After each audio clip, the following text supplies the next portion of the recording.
지피지기면 백전백승이라는 말이 있습니다. 무슨 뜻인지 다 아시죠? 적을 알고 나를 알면 100번 싸워도 몇 번 이긴다? 100번 다 이긴다. 그런 말입니다. 교회 역사를 보면 만물을 통일케 하시려는 하나님의 계획이 순조롭게 진행되지를 못합니다. 왜 그렇습니까? 마귀가 하나님을 대적하면서 방해하기 때문에 그렇습니다. 바울은 이미 그 방해로 감옥에 있습니다. 감옥에 갇힌 바울은 여러 교회에 편지를 썼습니다. 오늘 우리의 설교 본문인 에베소서도 그 중에 하나입니다. 자신이 감옥에 갇혀 있으니 그 얼마나 절실한 마음으로 편지를 썼겠습니까? 바울은 그 감옥에서 자신이 지금 선한 싸움을 싸우고 있다 그러면서 자신이 싸우는 그 싸움에 에베소 교회 성도들도 동참해 달라고 요청하고 있습니다.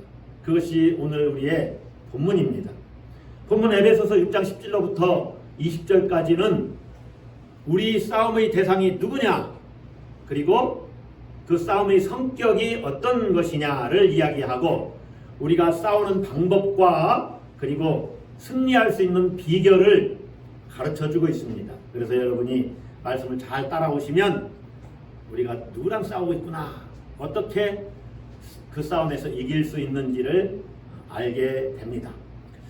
신학적으로 교회는 보이는 교회와 보이지 않는 교회로 나눌 수 있습니다. 따라서 합시다. 보이는 교회, 보이지 않는 교회. 보이는 교회는 지금 이렇게 구체적으로 기독교인이 모이는 조직으로서의 교회를 말합니다. 이게 가시적이다 그 말이죠.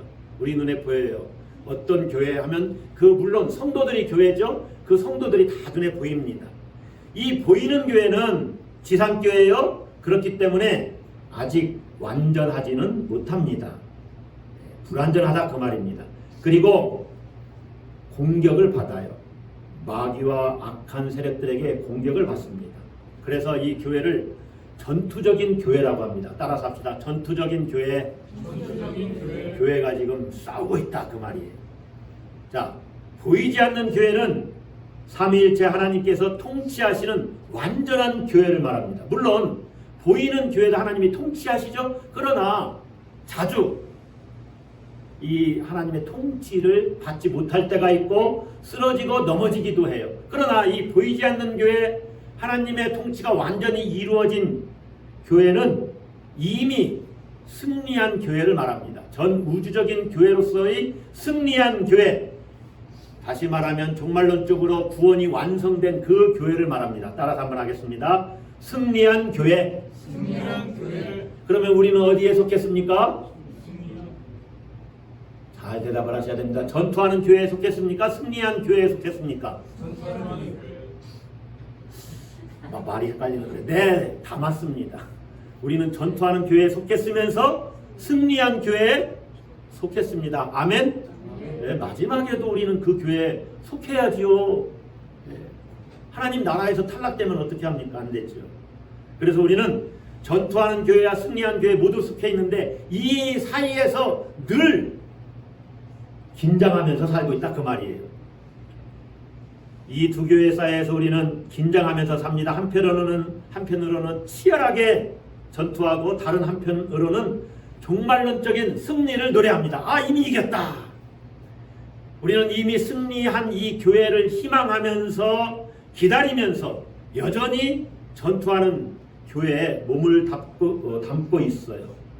그리스도인의 삶이 그런 거예요. 자, 오늘 본문은 이 전투하는 교회로서의 모습을 우리에게 보여주는데 지금이 바로 전투 중이다 이렇게 말을 하죠. 그러면 누구와 싸우고 있느냐? 여러분, 우리 싸움의 대상이 누구지요? 네, 마귀입니다. 12절 한번 보겠습니다. 앞부분만 같이 읽어보겠습니다. 우리의 씨름은 혈과 육을 상대하는 것이 뭐요? 아니요. 우리의 싸움은 씨름으로 표현했지요. 전 세계적으로 씨름은 각각 다 그 나름대로의 모습들이 있습니다. 우리나라는 전통 씨름이 있지요. 또 전통 격투기가 있습니다. 태권도? 택견, 전통 격투기예요. 중국에서 이 씨름, 일본에서 이 씨름은 뭐라 그럽니까? 스모라 그래요. 몽골에도 씨름이 있어요. 우리나라와 비슷한 씨름인데 삿발을 매지 않고 씨름할 거예요. 아마 몽골은. 우리나라는 삿발을 허벅다리에 감고 허리에 감고 양손을 붙잡고 씨름을 하지요. 가끔 씨름 경기를 보면 얼마나 재밌습니까? 그런 씨름의 비유를 하고 있어요. 우리의 싸움은 혈과 육을 상대하는 것이 아니다. 자, 혈과 육 한문으로 썼지만 이건 피와 살을 말합니다. 우리의 싸움은 피와 살을 상대하는 것이 아니다. 이게 뭡니까? 피와 살은 인간을 가리킨다고 보면 돼요. 조금 더 구체적으로는 유한하고 연약한 인간의 본성을 말합니다. 그러니까 내가 싸우는 대상은 이 상대방, 당신의 본성과 싸우는 것이 아니다. 그 말이에요. 우리의 싸움이 사람이 아니라고 하는 것입니다. 자, 이 말은 죄는 미워하지만 죄를 지은 그 사람은 미워하지 말라. 그런 말과 비슷해요. 분명히 나랑 대적하고 지금 싸움을 하고 있는데 이 사람하고 싸우는 게 아니라는 거예요. 어려운 말이죠. 우리는 싸움의 대상을 사람으로 규정하고 그 사람과 끝까지 싸웁니다. 어쩔 때 그럴 때가 많습니다. 특별히 여러분 결혼하신 분들은 부부간에 부부싸움하죠. 부부가 아니라 그때는 뭐가 됩니까? 원수가 되죠. 그런데 그런 싸움이 아니라는 거예요. 그 사람하고 싸우는 게 아니라는 거예요. 그거 깨달으려면 쉽지 않습니다. 원수 같거든요. 사소한 문제로 싸움을 시작해서 감정 싸움으로 치닫지요. 그리고 마침내 문제는 잘 해결돼도 그 사람에 대한 적개심이 남아있어요. 그래서 다음부터는 그 사람 보고 싶지 않습니다. 그러니까 싸움의 대상을 사람으로 보지 않기가 쉽지 않다는 것입니다.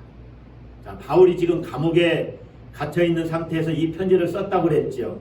바울은 지금 억울하게 감옥살이를 하고 있어요. 아마 로마 감옥일 텐데 사도행전에 보면은 바울이 이 체포되어서 로마 군인들의 보호를 받습니다. 그러니까 뭘 잘못해서 감옥에 갇힌 게 아니에요. 원래는 바울을 죽이려는 사람들이 있었거든요. 유대인들이 계속 바울을 따라다니면서 복음 전한다고. 왜냐하면 유대인들은 예수를 믿는 사람들을 이단시하고 있잖아요. 그런데 바울이 계속 예수를 믿어야 된다고 말하니 유대인들이, 유대교를 믿는 유대인들이, 전통적으로 유대교를 믿는 그 사람들이 열심으로 신앙이 좋거든요. 유대교를 열심히 섬기면서 예수 믿는 사람들을 핍박하는 거예요. 예전에 바울이 그랬듯이. 그래서 죽이고자 하는데 그 사실을 로마 군인들이 알게 되었고 바울을 보호해 줍니다. 그래서 가장 안전한 감옥에 잠깐 넣어놓는 거예요. 그런데 바울이 자기의 억울함을 황제에게 호소합니다. 항소했다 그 말이에요. 그래서 감옥에서 풀어줄 수가 없어요. 지금 그런 상태예요. 그래서 로마까지 이송된 상태입니다. 바울은 이 일이 있기 전에도 감옥에 수차례 투옥된 적이 있습니다. 여러 번 태형도 받았어요. 유대인들에게는 40에서 하나 감한 매를 5번 맞았고 로마인들의 태장도 3번이나 받았습니다. 그리고 돌에 맞아 죽을 뻔한 적도 있었어요. 모두 다 바울을 공격하는 사람들이 있었다는 거예요. 그런데 우리 같으면 그렇게 자기를 공격하는 사람들에 대해서 얼마나 미움이 크겠어요. 바울은 뭐라고 말하느냐? 내 싸움의 대상은 그들이 아니라는 거예요. 마치 예수님이 마지막 돌아가실 때 저들을 용서해달라고 로마 군인들을 향해서 그들이 하는 짓을 모른다고 자기를 죽이려고 하는 정치 지도자, 종교 지도자들도 용서해달라고 말하신 거죠. 스데반 집사님도 마찬가지예요. 자신이 싸우고 있는 대상은 앞에 있는 이 상대들이 아니다 그 말이에요. 여러분 이렇게 인식하기가 쉽습니까? 절대로 쉽지 않습니다. 우리 사회에 각각 갑질이라는 말을 쓰지요. 그래서 갑질 문화가 청산되어야 합니다. 이런 말들을 합니다. 자, 여러분 갑질을 당하는 을의 입장에서 갑질을 당해보신 적이 있습니까? 갑질 당하게 되면 얼마나 을의 처지에서는 정말로 분통이 터질 일입니까? 갑을 적대적으로 생각하지 않을 수가 없습니다. 일생 자기를 그렇게 공격한 사람들 평생 두고 다시 보고 싶지 않은 것이 사람의 심정이에요. 그런데 그때 나의 싸움은 사람을 상대하는 것이 아니다, 이런 말들이 귀에 들립니까? 갑질을 당하는 을의 입장에 있어서는 사람을 상대로 싸우지 말라고 하면 그 말이 귀에 들릴 리가 없습니다. 그렇기 때문에 우리가 인식 전환이 필요한 거예요. 뭐가 필요해요? 인식 전환. 나의 싸움은 혈과 육을 상대로 하는 것이 아니다. 나의 싸움 대상은 사람들 배후에서 역사하는 그 악한 영들, 사탄 마귀다. 이런 인식이 필요한 거예요. 여러분, 우리 싸움의 대상이 궁극적으로는 악한 영들입니다. 마귀와 마귀의 하수인들이에요. 그 인식을 가지고 영적 전투에 임하는 겁니다. 11절 한번 보세요. 11절. 마귀의 간계를 등이 대적하기 위하여. 마귀가 얼마나 간사합니까? 마귀를 등이 대적해야 된다. 그래서 하나님의 전신갑주를 입어야 된다. 우리의 싸움 대상이 마귀라는 거예요. 그것을 좀 더 구체적으로 12절에서 이렇게 말합니다. 우리의 씨름은 혈과 육을 상대하는 것이 아니요, 다 같이 읽습니다. 통치자들과 권세들과 이 어둠의 세상 주관자들과 하늘에 있는 악의 영들을 상대함이라. 자, 복수로 다 표현이 되어 있죠. 통치자들, 권세들, 이 어둠의 세상 주관자들, 악한 영들, 모두 다 마귀의 하수인들을 말합니다. 통치자들, 권세자들이 어떻게 마귀의 하수인들일까? 이때 당시는요, 영지주의자들이 섬기던 악한 영의 세력을 의미했어요. 지금도 우리 그리스도인들을 핍박하는 이 세력들은 모두 다 사단의 하수인인 것입니다. 그렇게 쓰임받고 있는 거예요, 그들이. 어둠의 세상 주관자들, 본문을 쓸 당시의 이 어둠의 세상 주관자들은 이방신 또는 로마의 황제, 그런 어떤 영적 세력에 적용할 수가 있습니다. 그리고 또 하늘에 있는 악의 영들이라고 그랬죠. 초자연적인 어떤 영적 존재들, 악한 영들, 쉬운 말로 타락한 이 귀신들 말하는 겁니다. 성경적으로 타락한 귀신들은 하나님 나라에서 쫓김 당한 천사들이죠. 하나님께 대적한 그들입니다. 그래서 하나님 나라에서 쫓겨났어요. 이들이 지금 사람들을 유혹하고 사람들을 타락시키는 것이죠. 그러면서 우리 그리스도인들을 대적하는 것입니다. 그래서 여러분들이 실질적으로 우리 삶을 파괴하는, 우리를 하나님의 은혜로부터 멀어지게 하는 이 세력들을 잘 통찰해 봐야 돼. 얼마나 교모한지.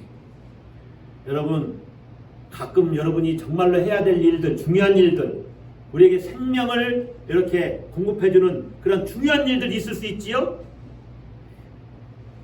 여러분이 당장 급하게 해야 되는 일들이 있습니다.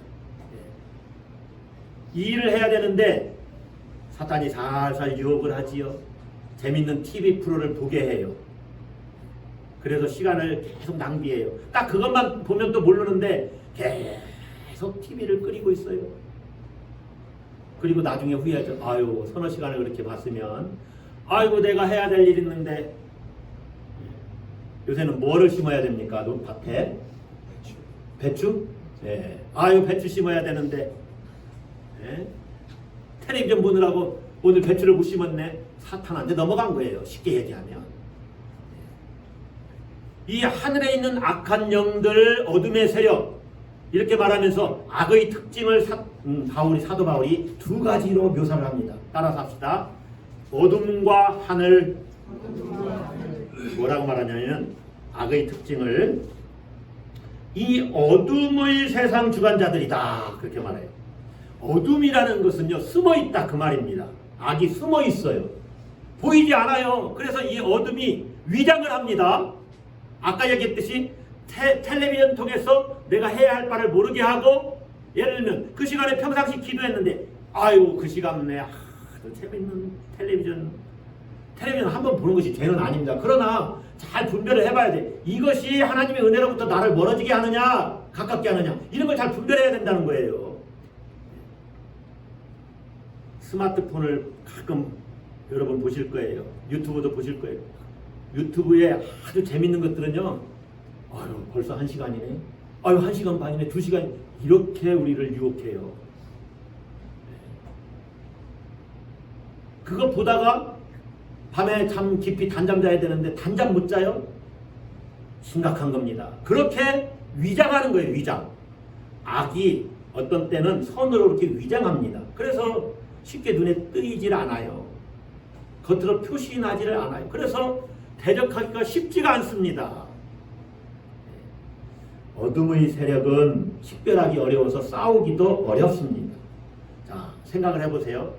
바울을 체포하고 죽이고자 했던 자들, 그들이 자신이 그릇된 일을 한다고 생각을 했을까요? 아닙니다.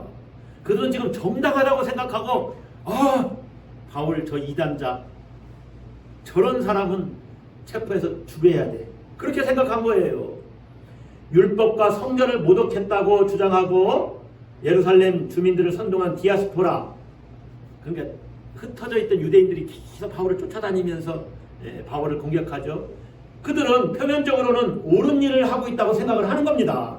선동당한 군중들도 마찬가지예요. 자신들의 행동이 정당하다고 생각하는 것입니다. 히틀러 시대의 나치들이 그랬어요. 유대인들을 죽이면서도 전혀 죄의식을 못 느꼈던 거예요. 명령에 따랐을 뿐이다. 이렇게 대답을 하는 사람들이 있어요. 자신들의 행동은 정당했다는 거죠. 어찌 보면 그게 구조적인 악입니다. 군대에 있으니까 상관이 시키는 대로 해야 돼요. 그래서 여러분 우리가 잘 분별을 해야 됩니다. 악의 세력은요 어두워요. 잘 보이질 않는다 그 말이에요. 우리의 일상에서도 얼마나 이 어둠의 세력이 몰래 힘을 발휘하는지 모릅니다. 착한 사람들 같이 얘기하는데 거기에는 악한 속셈이 들어가 있는 거예요. 대표적인 것이 핸드폰으로 전화 오는 경우 있지요. 보이스피싱 같은 거. 검찰에서 전화를 했다는 둥. 그냥 사기치면은 안 속으니까 착한 사람들을 빗대서 속이는 겁니다. 우리가. 저는 보이스피싱인데요 하면서 한번 여러분 돈을 거기다 입금하겠어요? 절대 입금을 안 하죠. 어둠의 세력은 교묘합니다. 그래서 위선적으로 작동해요. 그래서 이 마귀의 관계에 맞서는 우리의 싸움이 힘든 싸움이에요. 자, 두 번째 특징은 어둠과 하늘 중에 하늘입니다. 하늘. 뭐라고요? 하늘. 보면 하늘에 있는 악의 영들을 상대함이라. 하늘에 있는 존재들을 우리가 상대할 수가 있습니까? 우리가 이길 수가 있어요? 하늘에 있다는 것은 뭐를 뜻하는 것일까요? 우리 하나님 다 하늘에 있다고 그러는데 이것은요 초자연적인 세력이라는 거예요. 그 힘이 막강하다는 겁니다. 유대교의 거대한 힘에 맞서는 그리스도인들은 얼마나 힘겨운 싸움을 싸웁니까? 로마 체제도 하늘에 있는 것 같이 막강해요. 아주 막강한 세력들이에요. 그런 세력을 개인이 뚫고 나가기가 거의 불가능할 정도입니다.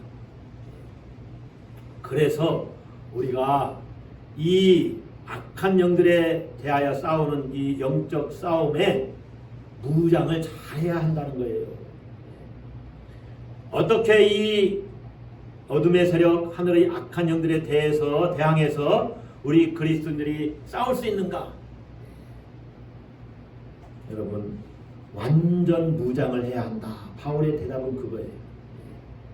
어떻게 우리가 싸우면서 살아갈 수 있을까? 따라서 합시다. 완전 무장. 11절 한번 다시 봅시다. 마귀의 간계를 등이 대적하기 위하여 다 같이 읽습니다. 하나님의 전신 갑주를 입으라. 13절에도 나오지요. 그러므로 하나님의 전신 갑주를 취하라. 바로 위에 있는 악의 영들을 대적하기 위해서 어둠의 세상 주관자들, 이들을 대적하려면 하나님의 전신갑주를 취해야 된다. 여러분, 전신갑주 말이 한문이라서 좀 어렵죠. 전신이니까 온 몸을 감싸는 갑주, 갑옷을 이야기합니다.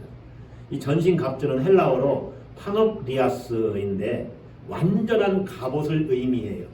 그러니까 완전 무장을 뜻하는 겁니다. 세번역 성경에서 그래서 이렇게 번역을 했어요. 하나님이 주시는 온몸을 덮는 갑옷을 입으십시오.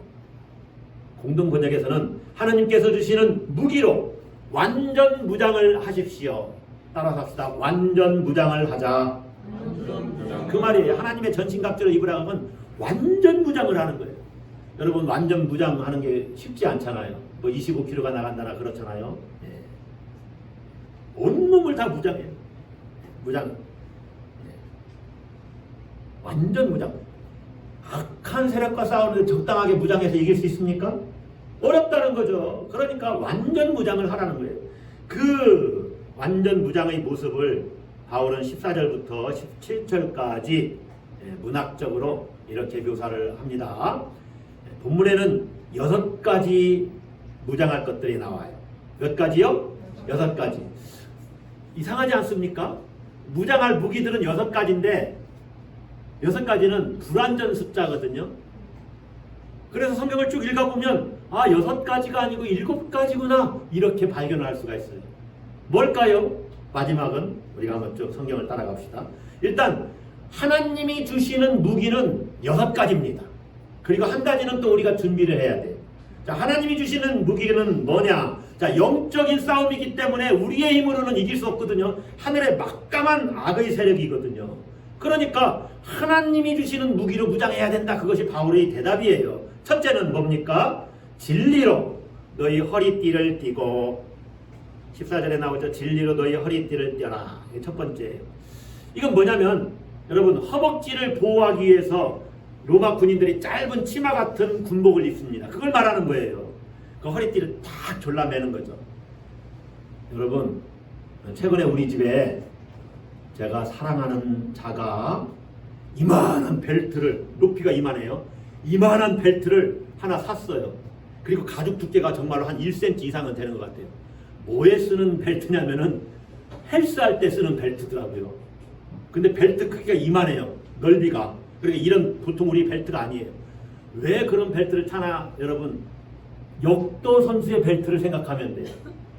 역도 선수들이 벨트를 딱 매는데요, 단단히 맵니다. 두꺼운 벨트를 복압을 유지하기 위해서 그래요. 그래서 배 힘을 딱 줍니다. 그러면 온몸에 힘이 들어가요. 다시 말하면 단전에 힘을 주는 거죠. 그런 허리띠를 차라, 그런 말이에요. 그 대신 진리로 무장한 허리띠를 차야 된다는 거예요. 진리로 대적하면 어떤 사람도 우리를 이기지 못합니다. 그렇죠? 나는 진리를 말하고 있고 저 사람은 허위, 가짜, 가식, 위선으로 말하면 누가 이기겠어요? 당연히 진리가 이깁니다. 세상에서는 또 가끔 진리가 지기도 하지만 진리를 가지고 있는 사람은 항상 당당해요. 그렇게 진리로, 특별히 영적인 싸움에서는 진리로 무장을 하라는 거예요. 두 번째는 뭡니까? 의에 호심경을 붙이고, 이 호심경이라는 말이 좀 어려운 말인데 이것은 가슴과 폐를 방어하는, 보호하는 가슴 마귀를 말해요. 가슴 마귀. 그래서 두툼한 쇠판 같은 거가 되겠죠. 그 흉배입니다. 흉배. 근데 의의 호심경이라고 그래요. 이것은 예수 그리스도의 그 의를 내가 덧입어서 의로운 삶을 사는 그리스도인의 의, 도덕적 완전함, 그런 것들을 말해요. 내가 도덕적으로 완전하게 사는데 뭐가 두려워요? 두려울 게 없죠. 그 의의 가슴막이, 호심경이. 자, 일단 상체는 조금 이렇게 이제 감쌌습니다. 그런데 군화를 신어야 될 거 아닙니까? 그래서 평안의 복음이 준비한 것으로 신을 신고, 따라서 합시다. 복음의 신, 네, 신발입니다. 복음의 신발. 여러분, 자, 상체는 다, 또 하체까지 군복을 제대로 갖췄어요. 그런데 군화를 신지 않고 슬리퍼를 신고 전투에 나갈 수 있습니까? 군화를 딱 신어야만 군인이 단단해지고 견고해지는 겁니다. 군화를 딱 신어서 그냥 진흙탕도 그냥 걸어가지요. 또 때로는 그 신발을 그냥 신고 물도 그냥 걸어갑니다. 여러분 군화 끝을 단단히 이렇게 꽉꽉 매면은요 물도 이 내 발 속으로 들어가질 않아요. 그렇게 걸어보셨죠? 군화를 전투화를 단단히 신어야 돼요. 복음으로 신을 신고 그것을 전파하는 신발입니다. 복음을 믿는 사람들에게 견고함과 확고 부동함을 주는 복음의 평안의 복음으로 신을 신어라. 네 번째는 뭡니까? 믿음의 방패. 그 모든 것 위에 또 믿음의 방패를 준비해라. 여러분 로마인들의 그 전투에서 이 방패로 상대방의 화살이나 창을 막을 때 방패로 쭉 연합해서 딱 붙입니다. 그래서 모든 우리 아군이 거기로부터 보호받는 거죠. 본문에서는 악한 자의 모든 불화살을 소멸하라고 그랬어요. 이 방패에 보면은 송아지 가죽 같은 걸 이렇게 덧싸거든요. 천으로 덧싸거든요. 거기에 물을 적시면 불화살의 그 공격을 막아낼 수 있다고 합니다. 그렇게 믿음의 방패를 가지라는 거예요. 자, 그리고 이제 온몸을 그렇게 이제 방어할 수 있으면 얼굴도 방어해야 되지 않겠습니까? 무엇을 쓰라 그래요? 구원의 투구. 구원의 투구를 써라. 이사야 59장 17절에 보면 하나님께서 구원의 투구를 쓰시고 전사의 모습으로 나타납니다. 하나님께서 구원을 자기의 머리에 써서 투구로 삼으시며 그런 말씀이 있어요. 그러니까 하나님께서 승리의 전사로서 자기 백성을 구원하시고 대적을 물리치실 때 구원을 그 머리에 쓰셨다 그 말이에요. 투구로 쓰셨다. 그런데 오늘 바울이 믿는 자들이 구원의 투구를 쓰도록 부름받았다고 이야기를 해요. 이건 구원의 소망을 말하는 것이죠. 믿는 자들은 구원의 소망으로 무장해야 한다. 자, 이렇게 5가지는 방어를 위한 하나님이 주시는 무기입니다. 그런데 이제 공격 무기도 있어야 될 것 아닙니까? 그것이 뭐예요? 성령의 검, 곧 하나님의 말씀입니다. 따라서 합시다. 성령의 검. 하나님의 말씀을 가져야 된다. 여러분, 이 성령의 검 말씀으로 마귀와 대적하면은 마귀가 물러갑니다. 예수님이 시험 받으실 때 하나님의 말씀으로 물리치지요. 그렇게 대적을 해라. 그런데 이 성령의 검은요, 마귀만 물리치는 것이 아니라 또한 나에게 있는 모든 죄악들, 하나님의 은혜로부터 떨어지게 하려는 나의 어떤 욕망들, 욕심들, 이런 것도 이 성령의 검으로 무찌르는 거예요. 하나님 앞에서 나를 바르게 추스리는데 사용되는 것, 이것이 성령의 검입니다. 스스로 말씀으로 자신을 깨끗게 하고 정결케 하는 것이죠. 그렇게 하면 악한 영적인 존재들이, 그들의 공격이 아무리 나를 공격해도 아무런 효력을 지니지 못한다는 거죠. 이미 내가 깨끗게 되었고 하나님의 말씀으로 철저히 무장하고 있기 때문에. 그래서 마귀의 공격을 무력화시키는 것입니다. 자, 이렇게 하나님이 주시는 무기로 완전히 이제 구원의 투구까지 썼어요. 성령의 검도 가졌습니다. 그러면 이제 한 가지가 남았는데 그게 뭐냐? 외적으로는 그렇게 무장을 했으니까 이제 내면을 굳건하게 세워야 될 거 아닙니까? 그 내면의 힘은 어디서 나오느냐? 어디서 나올까요? 기도에서 나오죠. 그래서 18절부터 20절까지 기도를 이야기하는 거예요. 기도. 자, 한번 봅시다. 18절 같이 읽습니다. 모든 기도와 간구를 하되 항상 성령 안에서 기도하고 이를 위하여 깨어 구하기를 항상 힘쓰며 여러 성도를 위하여 구하라. 교회 공동체가 그렇게 성도들끼리 서로 합심해서 기도함으로 깨어있으면 마귀가 공격해도 절대로 교회 공동체를 무너뜨리지 못할 것이다. 그 말입니다. 6가지 하나님의 무기로 무장하고 우리는 기도로 마귀를 대적하는 것이죠. 그래서 바울이 자신을 위해서도, 자신의 사역과 싸움을 위해서도 기도해달라고 부탁하는 거예요. 또 나를 위하여 구할 것은 내게 말씀을 주사 나로 입을 열어 복음의 비밀을 담대히 알리게 하옵소서 할 것이니, 바울은 지금 로마 감옥에서 이렇게 나오기를 위해서 기도해달라고 말하지 않고 자신이 하나님의 말씀을 담대히 전할 수 있게 되기를 부탁하고 있어요. 바울도 지금 영적 싸움을 싸우고 있는데 그 싸움에서 승리하기를 촉구하는 것입니다. 여러분, 우리 싸움의 대상이 누굽니까? 마귀입니다. 악한 영들이에요. 마귀는요, 하나님 나라를 허무는 데만 관심이 있어요. 그래서 간교하게 여러분을 무너뜨리려고 모든 방법을 동원합니다. 그걸 잘 봐야 돼요. 우리는요, 자주 그래서 넘어져요. 우리 자녀들의 한마디에 그냥 마음이 팍 상하지요. 부모가 돼도 그럴 때 있지요? 안 그렇습니까? 성자가 된 겁니다. 예수님 수준으로 올라가 있는 겁니다. 사랑하는 사람한테 그가 나를 미워해서 그런 건 아닌데 어떤 말 한마디에 마음이 팍 상해요. 그래서 넘어집니다. 아니, 가끔 마음이 상한 분들은 마음이 상한 걸로 끝내야지 왜 마음이 상했다고 나 교회 안 가? 그렇게 나가는지 모르겠어요. 여러분, 사랑하는 사람을 통해서 나를 무너뜨리려고 하는 세력들이 얼마나 많은지를 자주 봐야 돼요. 직장에서도 마찬가지예요. 통치자들과 권세들과 어둠의 세상 주관자들, 하늘에 있는 악한 영들, 그들을 통해서 마귀가 우리를 무너뜨리려고, 성도들이 세상에 빛된 삶을 살지 못하게, 의의 삶을 살지 못하게, 십자가의 길을 걸어가지 못하게 합니다. 모든 방법을 통해서 우리를 유혹하죠. 넘어뜨리려고. 박해를 하기도 하고 죄 늪으로 유혹하기도 합니다. 심지어 너 그렇게 하면 죽는다, 사망으로 위협하기도 하죠.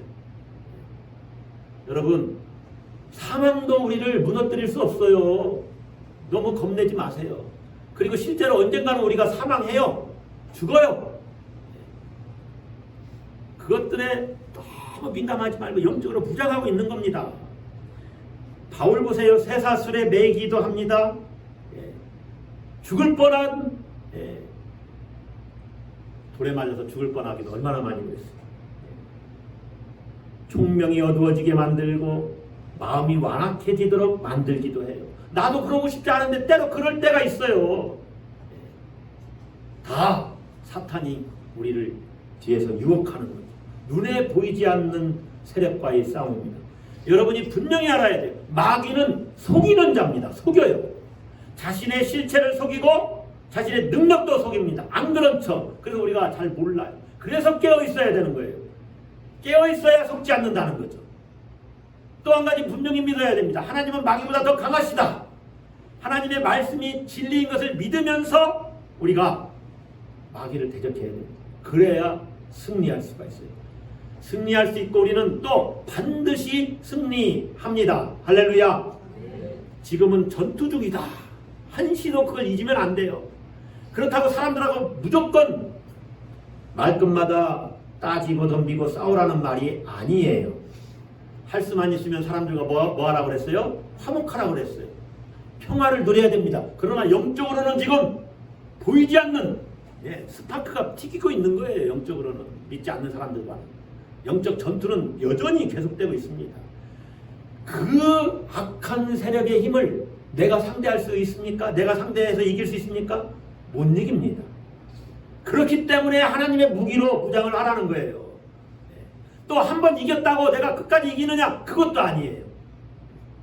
눈에 보이는 대상을 제거했다고 싸움이 끝나는 것이 아닙니다. 단번에 싸움으로 해결되는 것이 아니다. 여러분, 그래서 끊임없다는 것을 우리가 실현된 이 승리한 하나님 나라, 승리한 이 교회에 입성할 때까지는 싸워야 돼. 싸워야 돼. 내가 상대할 수 있는 그러한 상대가 아닙니다. 이미 내 수준을 넘어서 있어요, 마귀는. 그렇기 때문에 우리가 하나님의 힘으로 싸워야 됩니다. 그 말이 뭡니까? 하나님이 싸우시도록 하는 겁니다. 문제는 내가 나 혼자 싸워서는 안 되니까 하나님을 의지하느냐 의지하지 않느냐의 싸움이에요.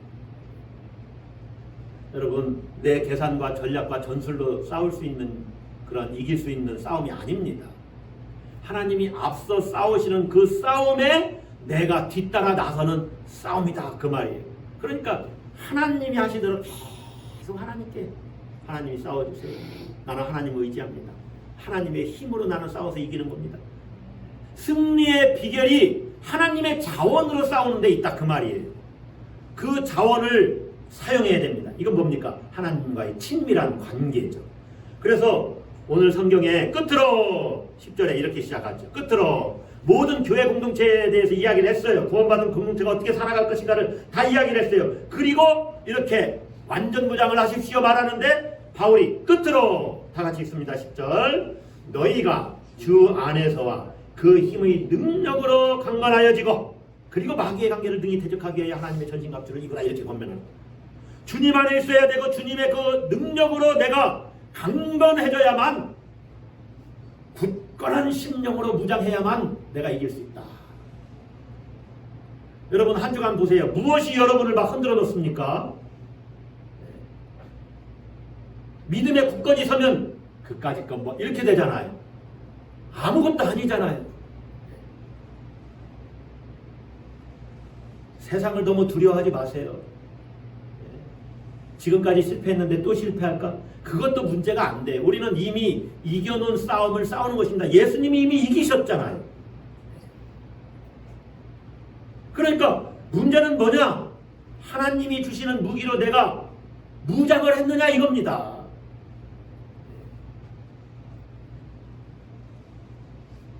하나님의 전략으로 싸워야 돼요. 완전 무장하고 하나님의 능력으로 전투에 임하는 자를 누가 이길 수 있겠느냐. 여러분, 우리가 성도들끼리 서로 협력하고 서로 위해서 기도하면 이 교회 공동체를 무너뜨릴 세력은 아무도 없습니다. 여러분에게 한번 묻습니다. 여러분은 싸움의 대상을 알고 맞서고 있습니까? 눈에 보이는 내 이웃, 또 앞에 있는 사람,